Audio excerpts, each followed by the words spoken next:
ராமானுஜாய் நமக. ஸ்ரீரங்கத்தில் இருக்கக்கூடிய மிகப்பெரிய ஒரு பொக்கிஷம் இது. யதிராஜர் திருவடி நிலைகள் இதுதான். அழகா 1000 வருஷத்துக்கு முன்னாடி யதிராஜர் இந்த திருவடிகளை போட்டு ஸ்ரீரங்கத்தில் டக்கு டக்கு டக்கு டக்குன்னு அப்படி நடந்திருக்கார். இந்த திருவடிகளை சேவிக்கணும் அப்படின்னா நீங்கள் வர வேண்டிய இடம் ஸ்ரீரங்கம் 55 மங்கம்மா நகர். வந்தேன்னா கொங்கிலாச்சான் திருமாளிகைன்னு இருக்கு.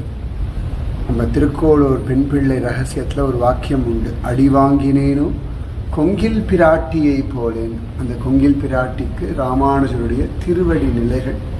இதைத்தான் அவளுக்கு பிரசாதமாக அவர் கொடுத்தார். அது பரம்பரையாக அப்படியே பொக்கிஷமாக பாதுகாத்துட்டு வர இந்த கொங்கிலாச்சான் திருமாளிகையில் வாழ்க்கையில்